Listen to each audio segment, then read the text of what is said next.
मुसलमानों में तफरकाबाजी को हमेशा से ही फ़रोग़ दिया जाता रहा है। आज के इस वीडियो में हम आपको मुसलमानों में तफरकाबाजी के फ़रोग़ देने वाले एक खुफिया इदारे के चशमकुशा अहवाल के हवाले से बताएंगे। लेकिन अगर आपने अभी तक हमारे चैनल को सब्सक्राइब नहीं किया तो सब्सक्रिप्शन का बटन दबाकर सब्सक्राइब कर लीजिए। नवाब राहत सईद खान छतारी 1940 की दहाई में हिंदुस्तान के सूबे उत्तर प्रदेश के गवर्नर रहे। अंग्रेज हुकूमत ने उन्हें अहम ओहदा इसलिए अता किया कि वो मुस्लिम लीग और कांग्रेस की सियासत से लाताल्लुक होकर अंग्रेजों की वफादारी का दम भरते थे। नवाब छतारी अपनी याददाश्तें लिखते हुए इंकिशाफ करते हैं कि एक बार उन्हें सरकारी ड्यूटी पर लंदन बुलाया गया। उनके एक पक्के अंग्रेज दोस्त ने, जो हिंदुस्तान में कलेक्टर रह चुका था, नवाब साहब से कहा, आइए आपको एक ऐसी जगह की सैर कराऊं जहां मेरे ख्याल में आज तक कोई हिंदुस्तानी नहीं गया होगा। नवाब साहब खुश हो गए। अंग्रेज कलेक्टर ने फिर नवाब साहब से पासपोर्ट मांगा कि वो जगह देखने के लिए हुकूमत से तहरीरी इजाजत लेनी जरूरी थी। 2 रोज बाद कलेक्टर इजाजतनामा साथ ले और कहा, हम कल सुबह चलेंगे, लेकिन मेरी मोटर में सरकारी मोटर वहां ले जाने की इजाजत नहीं। अगली सुबह नवाब साहब और वो अंग्रेज मंजिल की तरफ रवाना हुए। शहर से बाहर निकलकर बाएं तरफ जंगल शुरू हो गया। जंगल में एक पतली सी सड़क मौजूद थी। जूं चलते गए जंगल घना होता गया। सड़क के दोनों जानिब ना कोई ट्रैफिक थी, ना कोई पैदल मुसाफिर। नवाब साहब हैरान बैठे इधर उधर देख रहे थे। मोड़ चलते चलते आधे घंटे से ज्यादा वक्त गुजर गया। थोड़ी देर बाद एक बहुत बड़ा दरवाजा नजर आया। फिर दूर सामने एक निहायत वसी और अरीज इमारत दिखाई दी। उसके चारों तरफ कांटेदार झाड़ियां और दरख्तों की ऐसी दीवार थी जिसे अबूर करना मुमकिन न था। इमारत के चारों तरफ जबरदस्त फौजी पहरा था। इस इमारत के बाहर फौजियों ने पासपोर्ट और तहरीरी इजाजतनामा गौर से देखा और हुक्म दिया कि अपनी मोटर वहीं छोड़ दें और आगे जो फौजी मोटर खड़ी है उसमें सवार हो जाएं। नवाब साहब और अंग्रेज कलेक्टर पहरेदारों की मोटर में बैठ गए। अब फिर इस पतली सड़क पर सफर शुरू हुआ। वही घना जंगल और दोनों तरफ जंगली दीवारों की, दरख्तों की दीवारें। नवाब साहब घबराने लगे तो अंग्रेज ने कहा, बस मंजिल आने वाली है। आखिर दूर एक और सुर्ख पत्थर की बड़ी इमारत नजर आई तो फौजी ड्राइवर ने मोटर रोक दी और कहा, यहां से आगे आप सिर्फ पैदल जा सकते हैं। रास्ते में कलेक्टर ने नवाब साहब से कहा, याद रखें आप यहां सिर्फ देखने आए हैं, बोलने या सवाल करने की बिल्कुल इजाजत नहीं। इमारत के शुरू में वसी दालान था। उसके पीछे मुतअद्दिद कमरे थे। दालान में दाखिल हुए तो एक बारिश नौजवान अरबी कपड़े पहने, सर पर अरबी रुमाल लपेटे एक कमरे से निकला। दूसरे कमरे से ऐसे ही 2 नौजवान और निकले।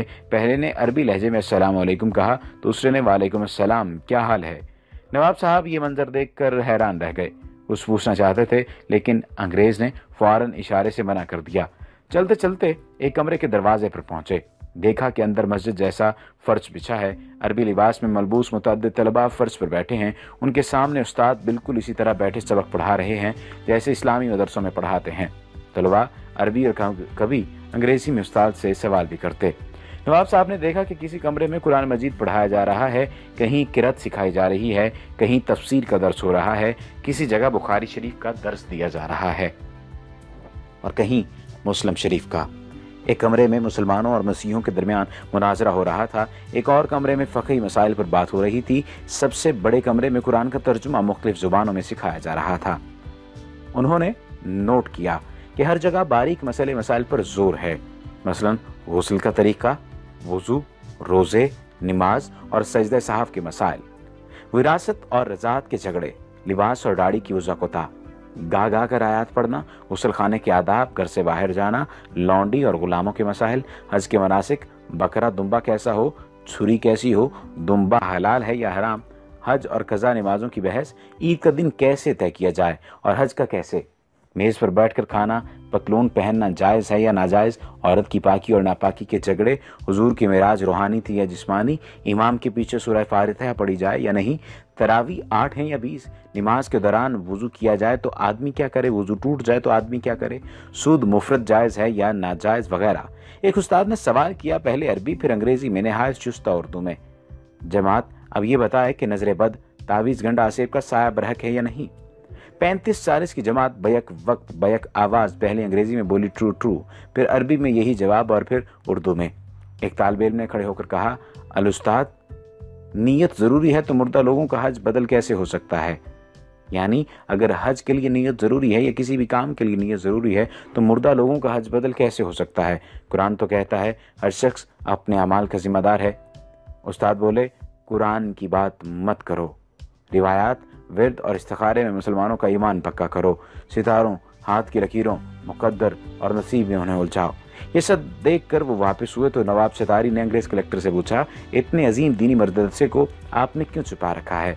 अंग्रेज ने कहा, अरे भाई, इन सब में कोई मुसलमान नहीं, ये सब ईसाई हैं। तालीम मुकम्मल होने पर इन्हें मुसलमान मुल्कों, खुसूसन मशरक़ वसता, तुर्की, ईरान और हिंदुस्तान भेज दिया जाता है। वहाँ पहुँचकर ये किसी बड़ी मस्जिद में नमाज पढ़ते हैं, फिर नमाजियों से कहते हैं कि वो यूरोपी मुसलमान हैं। उन्होंने मिस्र की जामे और अज़हर में तालीम पाई है और मुकम्मल आलिम हैं। यूरोप में इतने इस्लामी इदारे मौजूद नहीं कि वो तालीम दे सकें। वो सर दस्त तनख्वाह नहीं चाहते, सिर्फ खाना, सर छुपाने की जगह दरकार है।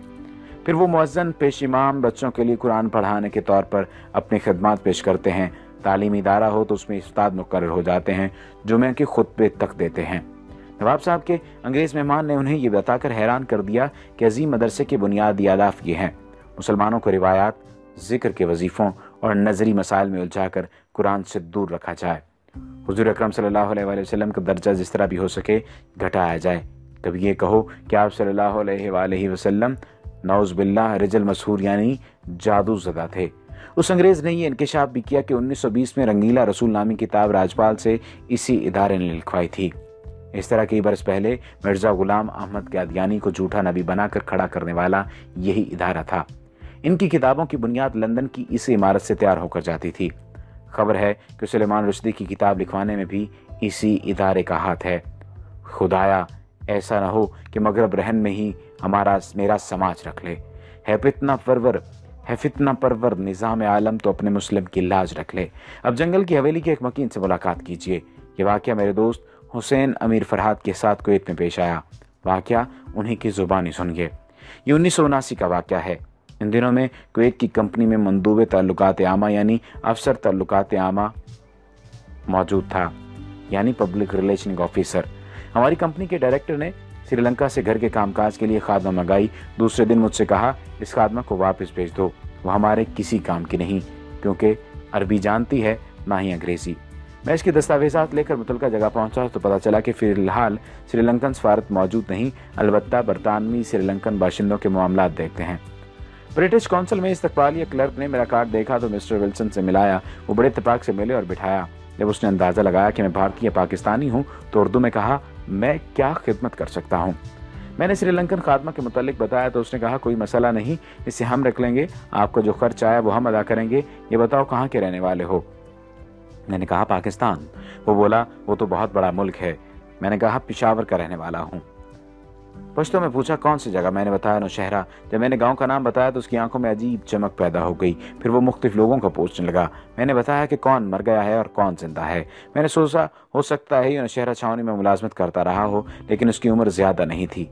उसने कहा, कुछ और कहानी सुनाई। फिर उसने काफ़ी मंगाई। फिर इंटरकॉम पर क्लर्क से कहा कि इसके पास किसी को मत भेजना। वो इतना खुश था कि मैं बयान नहीं कर सकता था। उसकी खुशी दीदनी थी। कॉफ़ी के दौरान उसने बताया, मैं आपके गांव मोहल्ला ईसा खेल में 4 साल तक पेश इमाम रहा हूं। मैंने पूछा, क्या आप मुसलमान हैं? वो बोला, मैंने 4 साल तक आपके गांव का नमक खाया है।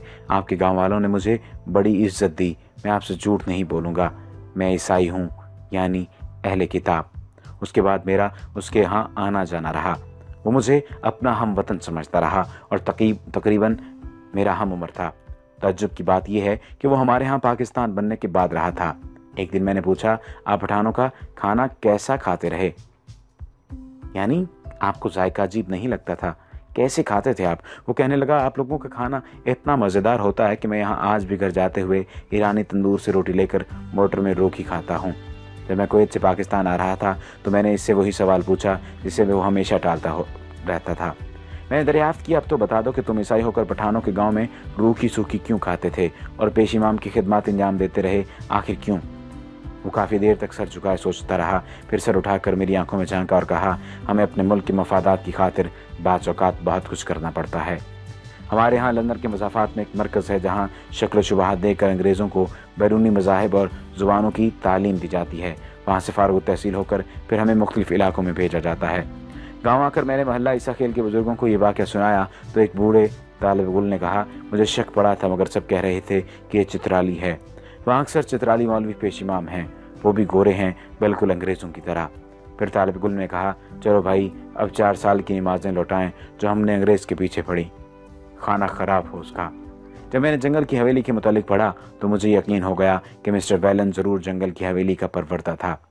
یہ مضمون 90 کی دہائی میں اردو ڈائجسٹ میں شائع ہوا تھا۔ یہود و ہنود کی سازشیں بدستور جاری ہیں۔